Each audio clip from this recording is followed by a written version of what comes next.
welcome to James Leslie's Express Lane, where I get you know as fast as possible.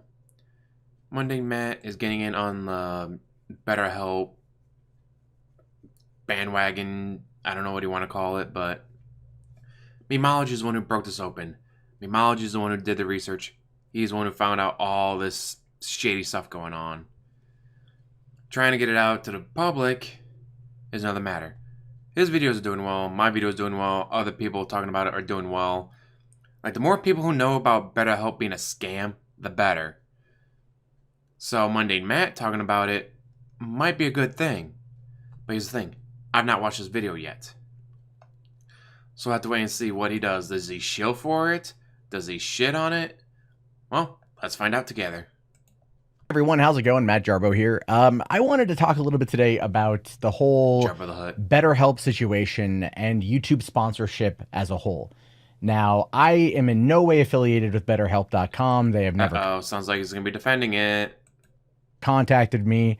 I first learned about them through watching people like Boogie and Philly D. Ooh, is someone salty he didn't get the sponsorship like everyone else did and make more money?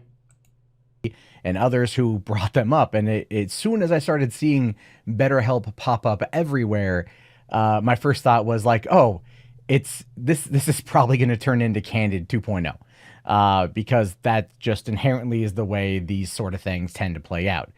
People go and look for the absolute worst about everything that comes along, and once they find it, they dwell on it. And we've seen this multiple times with multiple topics. And look, I'm not criticizing anyone directly. People can think what they want to think in this regard.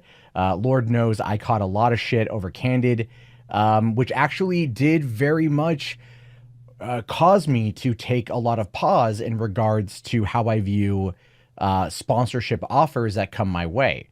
And believe me, there have been some doubt ones that have come down the pipeline that I've turned down simply because I'm like, I don't know, something about this doesn't seem right. So for those of you who don't know, the Candid... This is the guy who pretty much held up his daughter going, please give me more money or she starves. So yeah, I don't believe that for a second. Situation was 2 years ago. The AI on that was the main component of what they were creating, right? And a lot of YouTubers pimped it, a lot of YouTubers promoted it, and a lot of YouTubers made a lot of money off of this. And ultimately, including again, this is a business. This is our business. This is what we're doing. We're selling you guys, we're creating content and we're selling ad space on that content. The reason why there's so much backlash to it, and the reason why there's backlash with BetterHelp, is a lot to do with accountability and trustability. And when you watch content from someone who's a YouTuber, it's that you, right? It's that direct connection between the creator and the viewer. And if case in point, BetterHelp went from we have 4 million users to no, we have 400,000, but they only have admittedly 2,000 counselors. 2,000 counselors. 10,000 people need help at once out of their 400,000. Looks like 8,000 people are not getting the service they paid for. We're telling you something is good or legit, you want to believe that we've done our due diligence, because oftentimes in many of these spaces we're looked at as truth speakers, right? No, and that is something that many of us out there need to spend more time looking into, myself included. I'm not putting myself away from anything. I've taken sponsorship offers. That was that. And so Candid ultimately ended up, causing a split in certain areas with certain people. And then it had a fever pitch, it blew up. And then the next year they sold it to Uber, of all places. That was really weird. They sold it to Uber. I don't know why. I need to probably ask Bindu Reddy if she does know why, but that's not the point. Money. So you got BetterHelp. And you got sponsorships. Now, I realize that BetterHelp is a big thing right now, and a lot of people are not happy with the terms of service and how things are looking. And from what I've seen, it does feel like there's legalese there that is there to protect them, but it's just poorly worded. And I can't tell you one way or another if it's good or if it's bad. I have not used the service. I'm currently in therapy using my personal health insurance. So that's where I'm at. I do a face-to-face. I'm very happy with that. And I recommend it if you have the opportunity to seek a therapist or a counselor face to face, it's a lot better than someone who's on the phone. That's just my 2 cents on it. But that being said, there are a lot of people out there that like the idea of BetterHelp, and there are actually other The idea of BetterHelp is actually a good one. We know you're busy. We know you don't always have the time. We know you may not have the best of insurance. So for $35 a week, oh, you're on break. You're on your phone like, man, I'm just having a really shitty day at work. This is going on. Da da da da. Great idea. The concept is good. Kind of like giving school kids tablets instead of having them carry around 8, 10, 12 books that weigh 10 pounds apiece. The concept, the idea is good. The actuality of it, not so much. 2,000 counselors to now an admitted 400,000 people? Yeah, that doesn't work. And $35 a week, only if you pay for a year up front. If you don't do the year up front, it's more than that a week. outlets, other services that offer very similar things that you can get the same kind of service on, and I think it might actually be about the same price or even a little bit cheaper. So there are alternatives than just that. So anyway, look, that's all I'm going to say about that in regards to mental health. Outside of mental health is a very serious issue. It is one on YouTube that you do not want to fuck around with, and that is my only complaint in regards to this situation from what I've seen. That's why so many people are pissed, because mental health is something you don't fuck around with, and yet BetterHelp is. It is a very serious issue. It affects a lot of people and people who want to get help. And if there's questions about that help, if there's questions about that outlet, and it does come across as being skeevy or being underhanded, or they're going to use your data in terrible ways, I can see why there is a very, very, very big brouhaha surrounding this. And ultimately, yes, it does need to be thoroughly, thoroughly investigated. And while just as a quick side note to that, while Philip DeFranco has said he's going to go speak to the company and bring a journalist, I would like to see someone like Keemstar go with him to get that other side. That's what I want to see. You mean someone who's not paid and bought by BetterHelp? That's actually a good idea. Phil DeFranco won't do that, but that's because Phil DeFranco is either A, partnered with them, B, has partial ownership in them, something. His Rogue Rocket is on every single one of these guys' BetterHelp videos because he's part of it. And of course, people are upsubbing from him, great. People are dropping their Patreon support, great. He still makes over $60,000 a month off of Patreon, but we'll have to wait and see. Special of that. Guys, you giving me enough money on Patreon, I'll be able to start my own news station. And use the money to start an ad agency. Then he then tags onto all these BetterHelp videos, so he gets a cut of every single one of them. That's what I want to see. Send Keemstar in. Send somebody like that who's very anti-BetterHelp to send Memology 101 in. Go there, to take the tour together, to see the exact same things, to ask the questions in front of each other, to do it in a way that is going to bring the biggest and best response. That's anyway. Okay. Let's talk about sponsorships. Doing this as a full-time job is not the easiest thing on the planet, even though it does appear to be easy. It requires a lot of time sitting in front of your computer or wherever, and that's the issue. A lot of these people turn this into a full-time job when it can't support their bills. Maybe at first it did. It's like, well, I'm making this much money. I'm going to buy this. I'm going to buy that. I'm going to get this car that I can't afford. I'm going to get that house that I can currently afford. But if anything happens, like, oh, Flaggate, I'm going to be screwed. And talking, and then it's a lot of time and energy spent exporting, and then you have to work on the tags and the titles and the descriptions, and each one plays into the algorithm that YouTube so deeply covets and keeps to themselves, and so you don't quite know if what you're going to do is going to do well, and then you're worried about demonetization, especially if this is your job. So then you're worried and you're paranoid about what to cover, and that causes more stress and more anxiety, and that's impacted me greatly. I'll be perfectly bluntly honest with you guys about that one. It has impacted me greatly. And I've talked about that before, so you're all. This is why, unless you're making PewDiePie money or Markiplier money, this should be a hobby. Although Markiplier said on his Twitter that he needs a second job. But 80-20 on it being trolling. 80% pretty sure he's trolling. At least I hope he's trolling.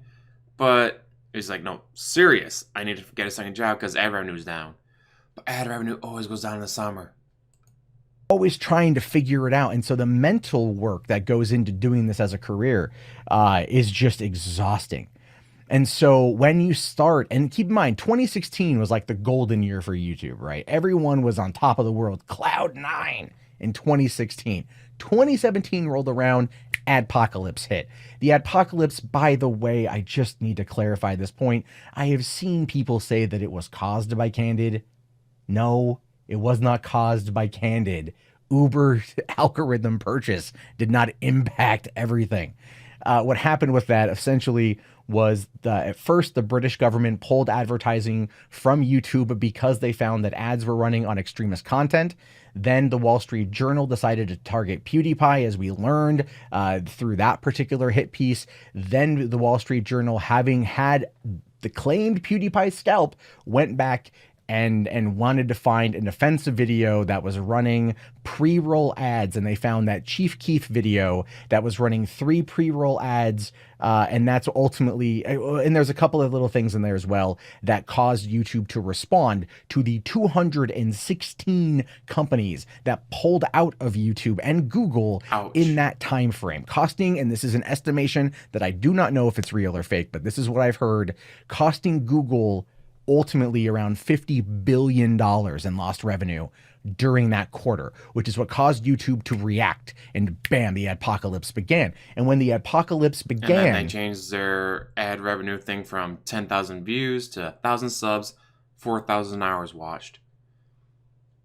Which, some of the smaller channels, alright, I got 2,200 subs, but they do, like the animations, they do cute little 3-minute, 2-minute animated cartoons. Well, unless you get 1 billion views on that, you're not going to reach 4,000 hours. Which sucks because they can put out a lot of great content that takes time and effort. Like some of those things can take 3-4 months to get put together. For nothing. Although, like I said, do this for a hobby, not for a living. If you are monetized, great.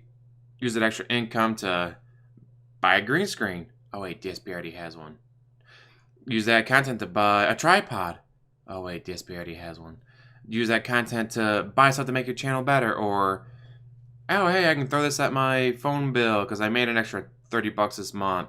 Whatever, just if you make money off of YouTube, great, but don't pull DSP, don't pull MundaneMatt of if the ad revenue doesn't go back up, I'm gonna lose my house, my daughter's gonna starve, everything will be gone. No.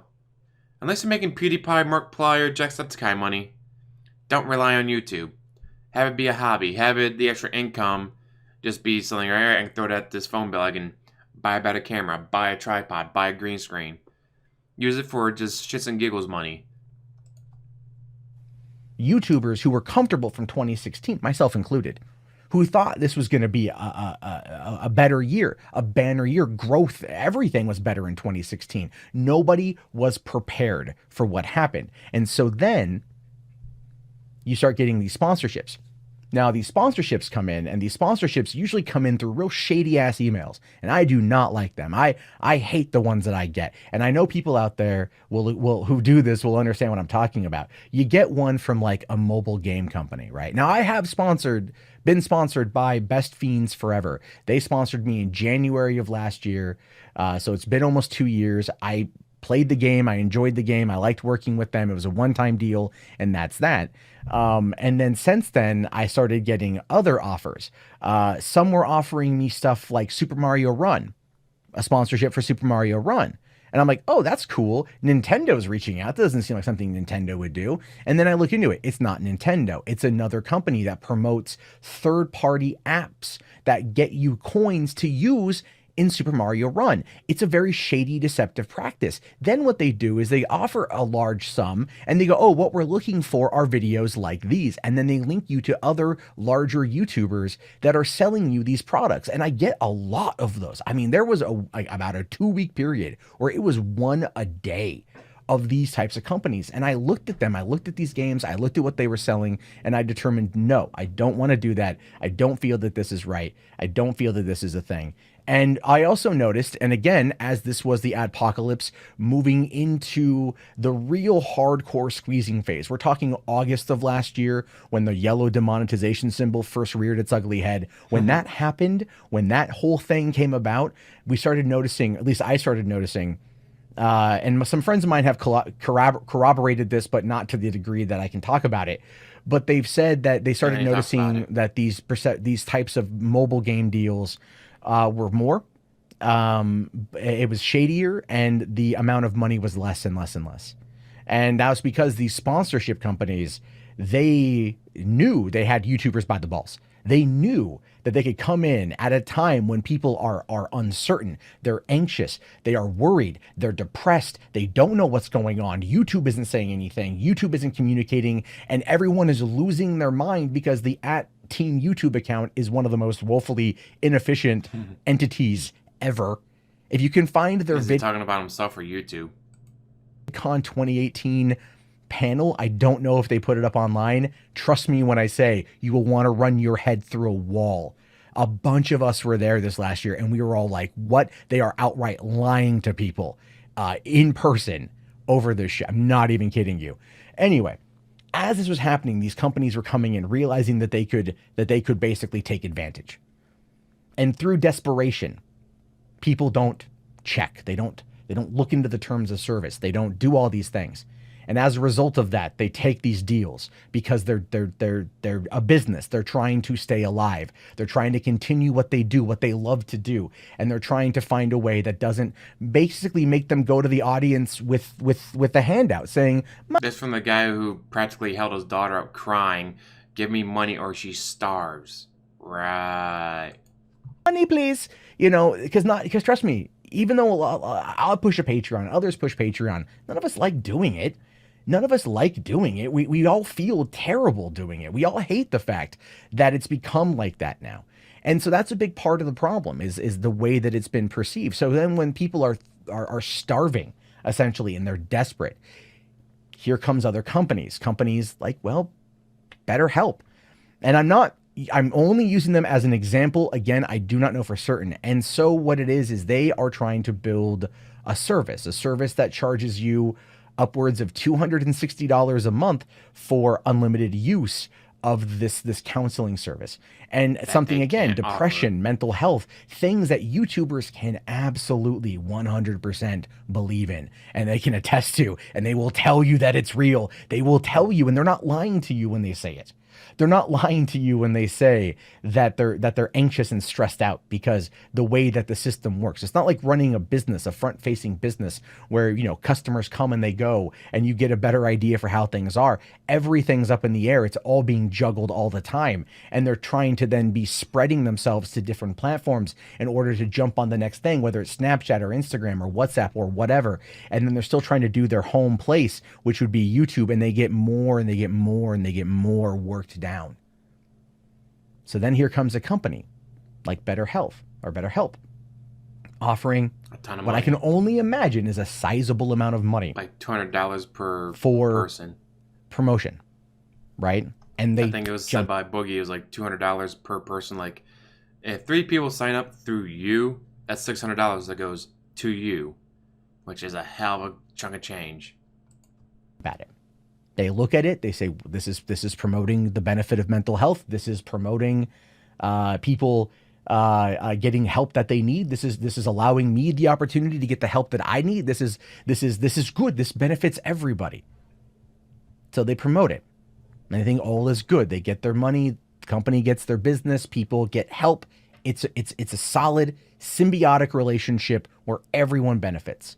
And then no one gets help because there's not enough But then people counselors. look at that, as they should. I want to make that abundantly clear, as they should, and they start digging into it. Then questions arise.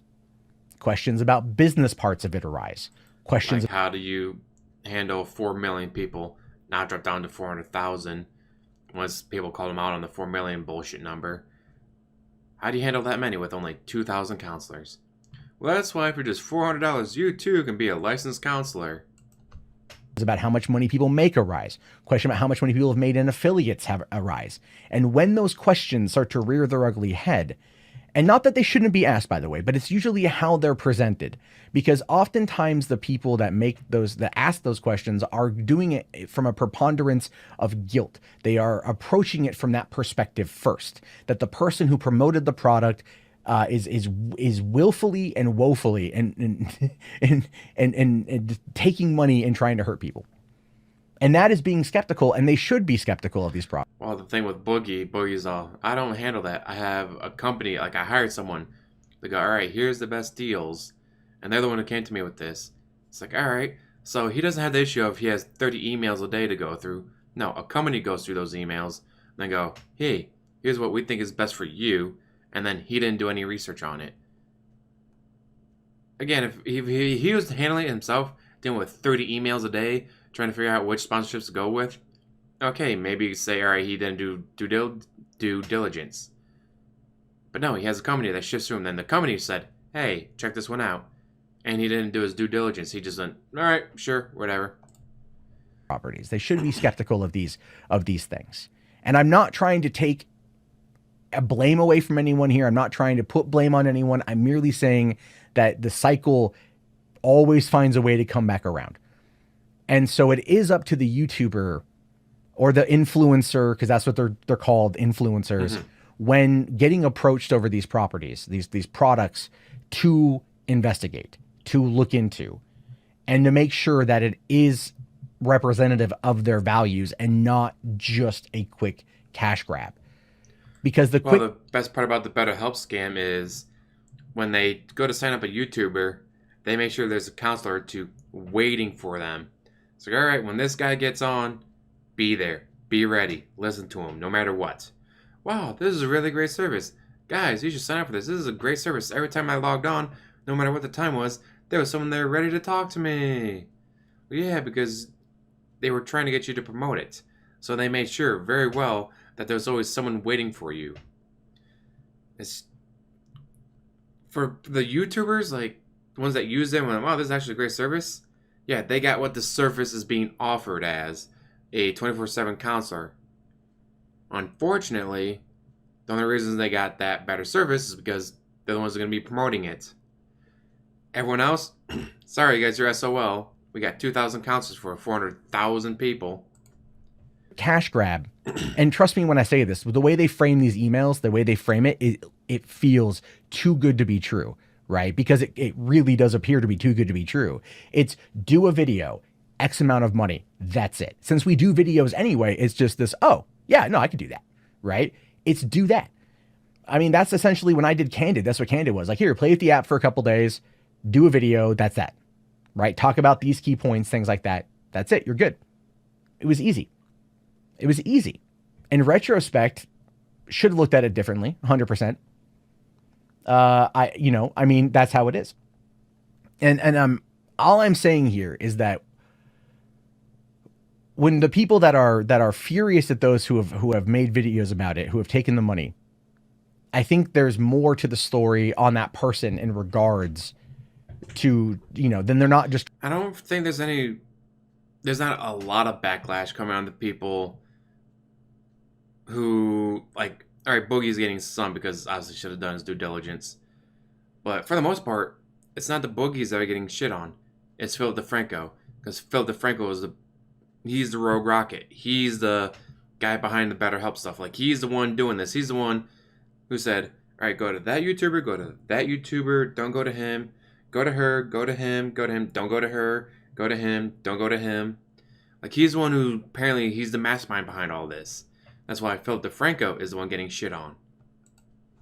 Trying to shill a product that they don't believe in. I think because of the adpocalypse, and specifically this particular company and the services that it provides, because of how touchy that is, because of how so many people need it, and how stigmatized mental health is in our country, I think that they should have done more due diligence and looked into the terms of service. That's a problem, right? That's definitely a problem. I don't know if BetterHelp is good or if it's bad. They're bad. I can't tell you that I wouldn't have taken the sponsorship if they would have contacted me. It's been a tough You year, would have. tough year and a half for a lot of people. I would have definitely done my due diligence. Probably I would not. have definitely looked into it a bit and read the terms of service and gone through everything. Here's the thing, though. Before the memology thing came out, what bad press was there? What negativity was around it? None.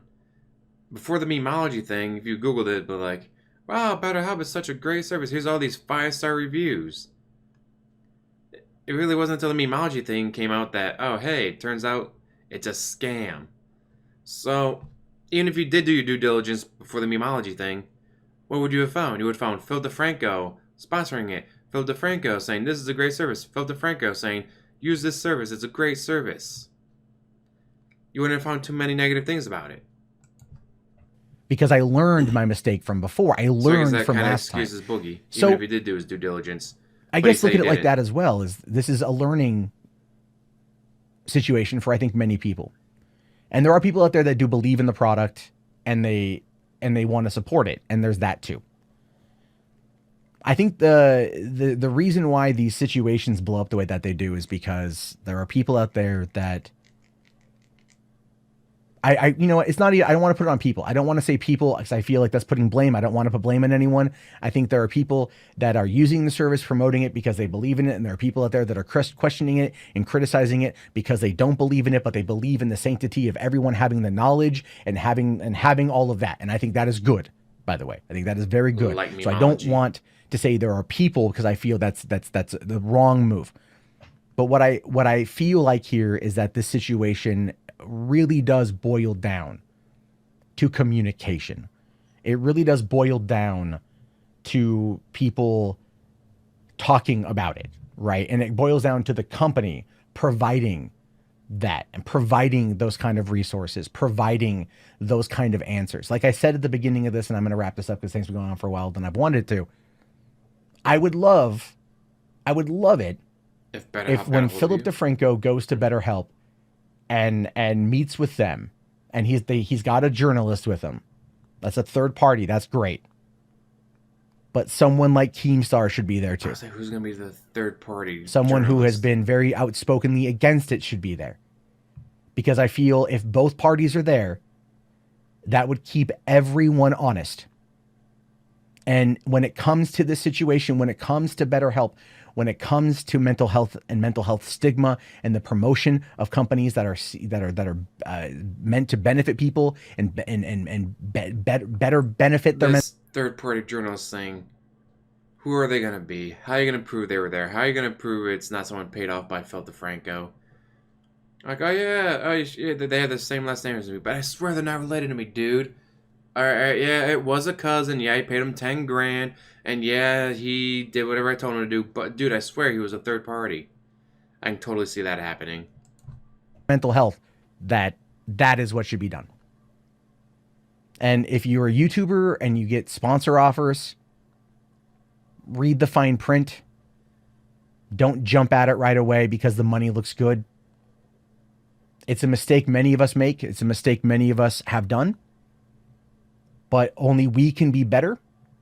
Only we can push it to be better. And I think that's on us. So anyway, those are just my thoughts on this one. I just wanted to put that out there. Again, a long ramble on this. I've been following this drama all week. And as a person who has my own set of mental health issues that I'm currently working through, and very happy that I'm working through and feeling like there's progress, I don't want to see anyone get run astray. I don't want to see anyone further pushed away from seeking the help. And I don't want to see bad things happen. So I just want to say that for the sake of everything, we should get one pro and one negative together in the same place at the same time. And that would be, I think, the best course of action. But anyway, those are just my thoughts on this one. I am curious to know what you guys think. Please let me know down in the comments, and I will talk to you guys later. Have yourself a great day. And remember that help does exist. Just not through BetterHelp. Unless you're the YouTuber that they're trying to get to advertise for them because they don't have enough counselors. It's there if you need it.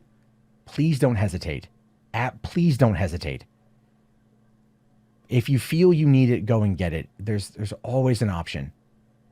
Don't let it fester and don't let it eat at you.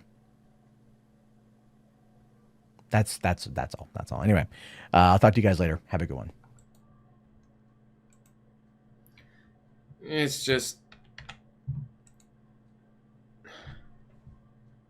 I'm sorry, dude, but no. Just no. He, the whole point, watch Memology 101 videos, and you'll know that this is a scam. 2,000 counselors to 400,000 app users. Personally, 4 million and 4 people called him out on it. The 5-star reviews. Oh, they're all worded the same. They're all titled the same. They're all done exactly the same. Like they were bots or someone paid off to do. No, same guy to do 30, 40, 50, 100 5-star reviews. Then you get all the 1-star reviews of people who actually use the service. It's a scam. Don't use it, guys. Man, mental health, like, he admits that, no, mental health is a very serious thing. That's what's pissing me off so much about this. Like, I need help. I'm gonna use BetterHelp. And they took $2,000 out of my bank account. I now have overdraft fees. They told me 35 a week, and then they took $2,000 out. And now I'm overdraft. And now I don't have any money. And now I'm fighting with the bank. And now I'm even more depressed. And now I'm dead. Fuck, felt the Frank for this shit. Fuck, BetterHelp. MundaneMatt, watch Memology videos. Then you'll be able to give a better viewpoint on this. Memology 101. Watch him. Sub to him. Way better. As always, guys, like, subscribe, comment down below, and have a wonderful day.